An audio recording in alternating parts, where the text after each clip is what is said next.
Glimpse of India. A baker from Goa. यह एक पारंपरिक गोवा के गांव के एक बेकर का चित्रण है जिसका स्थान उसके समाज में आज भी महत्वपूर्ण है। हम अपने बड़े लोगों को प्रायः उन अच्छे पुर्तगाली दिनों को याद करते हुए सुनते हैं जब वे पुर्तगाली और उनके प्रसिद्ध ब्रेड, डबल रोटी के बंडलों के बारे में सोचते हैं। उन डबल रोटियों को खाने वाले लोग चाहे न रहे हों, लेकिन उनके निर्माता आज भी वहाँ है, हमारे बीच। वे मिक्सचर, सांचे और वे रोटी सेकने वाले आज भी हैं। वे समय की कसौटी पर परखी हुई भट्टियों आज भी अस्तित्व में है।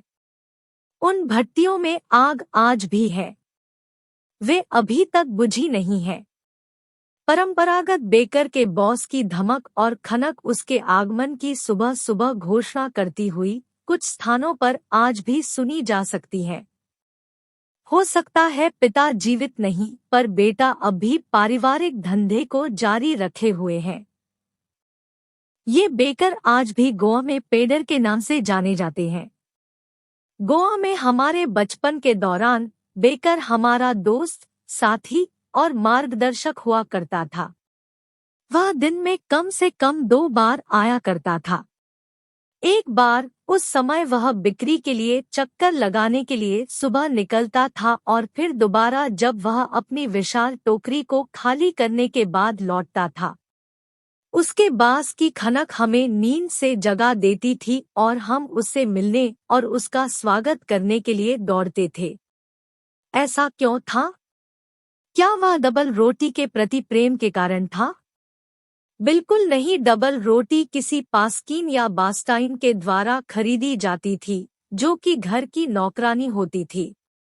हम जिस चीज के लिए तड़पते थे वे थी डबल रोटी के छल्ले, जिनका चुनाव हम सावधानी पूर्वक किया करते थे। कई बार यह विशेष प्रकार की बनी मीठी ब्रेड होती थी। बेकर अपनी संगीतमय प्रवेश को अपने बॉस के स्पेशल बने हुए डंडे की झंझंग की आवाज के साथ करता था। एक हाथ से अपने सिर पर रखे टोकरे को सहारा देते हुए और दूसरे हाथ से जमीन पर बॉस को बजाते हुए वह घर की मालकिन को गुड मॉर्निंग कहकर अभिवादन करता और तब अपने टोकरी को उचकार बांस पर रख देता था। हम बच्चे एक हल्की झिड़की के द्वारा दूर हटा दिए जाते और डबल रोटियां नौकरानी को दे दी जाती थी। लेकिन हम मानने वाले नहीं थे। हम एक बेंच अथवा मुंडेर पर चढ़ जाते और किसी तरह टोकरी में झांककर देखा करते। मैं आज भी उन डबल रोटियों की विशेष महक को याद कर सकता हूँ। डबल रोटियां बड़ों के लिए और गोलाकार बच्चों के लिए। तब हम अपने दांतों में ब्रश की परवाह भी नहीं करते थे अथवा मुंह को साफ नहीं करते थे, और हमें क्यों करनी चाहिए? टूथब्रश के लिए आम के पत्ते तोड़ने का कष्ट कौन उठाए?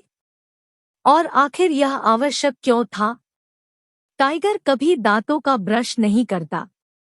आखिर गर्म चाय सब चीजों को अच्छी तरह साफ कर देती थी। शादी के उपहार बिना मीठे ब्रेड के, जिन्हें बोल कहते थे, अर्थहीन होते थे, जिस तरह से ही एक पार्टी या भोज बिना ब्रेड के रोमांच खो देती है। यह दिखाने के लिए कि एक बेकर एक गांव के लिए कितना महत्वपूर्ण हो सकता है, इससे अधिक कुछ नहीं कहा जा सकता। घर की महिला को अपनी बेटी को मंगनी पर सैंडविच तैयार करने होते थे। केक और बोलिनहास क्रिसमस और अन्य त्योहारों के लिए जरूरी होते थे। इस प्रकार गांव में बेकर की भट्टी का होना अत्यंत आवश्यक था। उन दिनों के बेकर की एक विशेष पोशाक होती थी जिसे कबाई के नाम से जाना जाता था।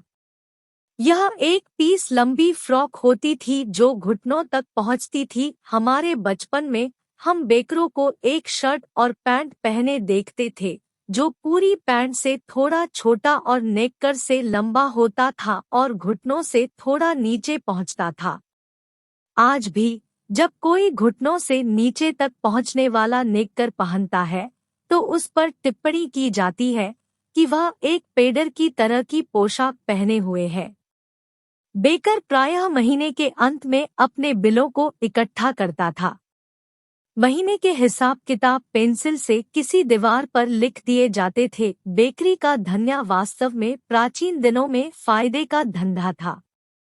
बेकर और उसका परिवार कभी भूखे नहीं मरते थे। वह, उसका परिवार, उसके नौकर सदैव सुख एवं वैभवशाली दिखाई देते थे। उनका मोटा ताजा शरीर इस बात का स्पष्ट प्रमाण था। आज भी जब कोई कटहल जैसा मोटा व्यक्ति दिखता है तो उसकी तुलना बेकर से की जाती है। Coorg. Coorg is coffee country, famous for its rainforests and spices. Coorg coffee देश है जो इसके वर्षावन और मसालों के लिए प्रसिद्ध है। मैसूर और तटीय कस्बे मंगलौर के बीच रास्ते में एक स्वर्ग का टुकड़ा स्थित है, जो अवश्य ही परमात्मा के साम्राज्य से हवा द्वारा उड़ाकर लाया गया होगा। इस घुमावदार पहाड़ियों की धरती पर लड़ाके लोगों की नस्लें, सुंदर औरतें तथा जंगली जीव निवास करते हैं। कुर्ग या कोडागु कर्नाटक का सबसे छोटा जिला, सदाबहार वर्षा जंगलों, मसालों और कॉफी बागानों का घर है। सदाबहार वर्षा वनों से इस जिले का 30% भाग ढका हुआ है। मानसून के दौरान वर्षा की बौछारें इतनी अधिक होती है कि बहुत से पर्यटक दूर रहते हैं। आनंद की ऋतु दिसंबर से आरंभ होती है और मार्च तक जारी रहती है। पर्याप्त मात्रा में वर्षा होने के कारण मौसम बहुत अच्छा होता है। हवा में ताजगी प्रदान करने में कॉफी की महक होती है। कॉफी एस्टेट उपनिवेशी बंगले पेड़ों की छतरी के नीचे एकांत में सिमटे खड़े हैं। कुर्ग के अत्यधिक स्वतंत्र लोग संभवतः यूनानी अथवा अरबी वंशज हैं। जैसे कि एक कहानी बताती है कि सिकंदर की सेना का एक भाग दक्षिण की ओर समुद्र तट तक आ गया था और जब उनका वापस लौटना अव्यवहारिक हो गया था तो वे वहीं बस गए। इन लोगों ने स्थानीय लोगों से विवाह कर लिए और उनकी संस्कृति, जो स्पष्ट रूप से लड़ाका परंपराओं, शादी और धार्मिक रिवाजों वाली है, जो हिंदू मुख्य धारा से अलग है। कोडागु लोगों द्वारा पहने जाने वाले कमरबंद के साथ, जो कुपिया के नाम से जाना जाता है, अरबियों एवं कुर्गों द्वारा पहने जाने वाले कुपिया जैसे होते हैं, जो इस सिद्धांत की पुष्टि करते हैं कि उनका स्रोत अरब है। कुर्गी घरों में मेहमानवाजी की परंपरा है और वे अपने बेटों एवं पिताओं से संबंधित बहादुरी की कहानियों को सुनाने की बहुत ज्यादा इच्छा रखते हैं। कुर्ग रेजिमेंट भारतीय सेना में सर्वाधिक सुसज्जित है और भारतीय सेना का पहले जनरल करियप्पा एक कुर्गी थे। आज भी केवल कोडागु लोगों को बिना लाइसेंस के हथियार रखने की इजाजत है।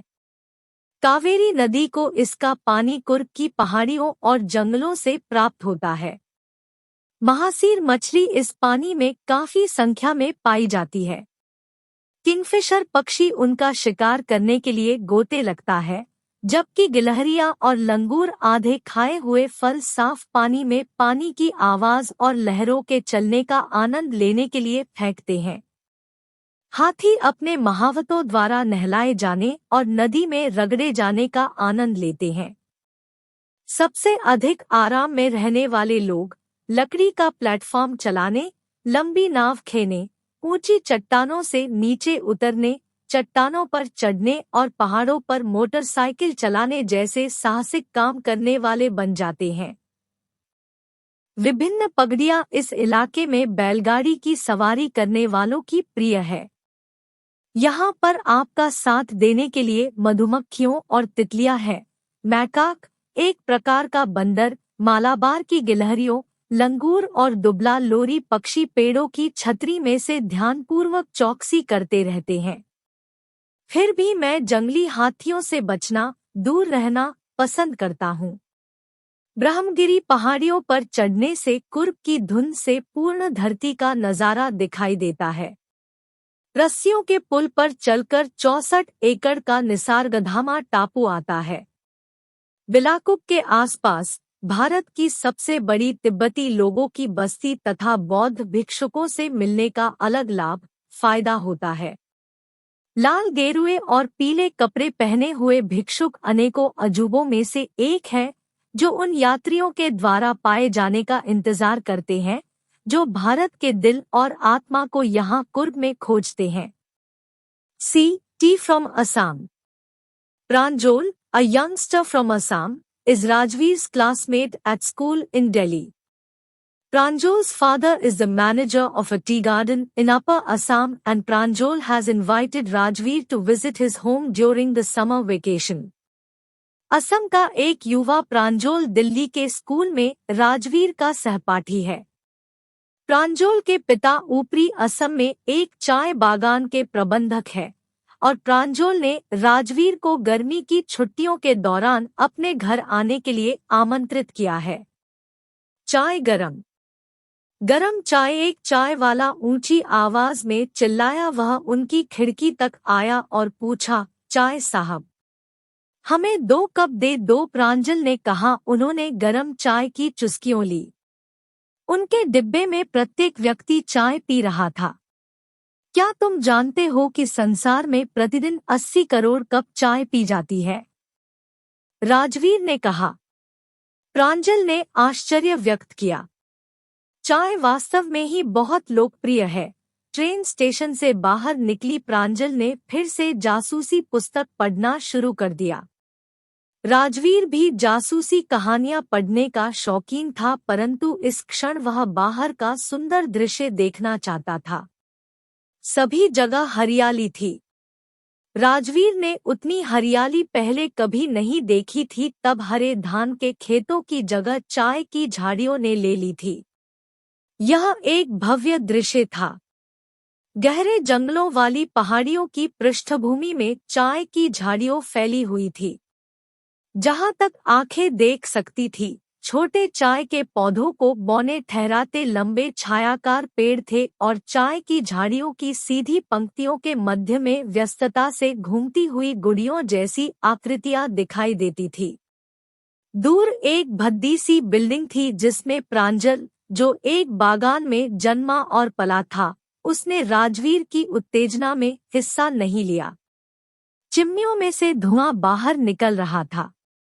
हे, एक चाय बागान, राजवीर उत्तेजना में चिल्लाया।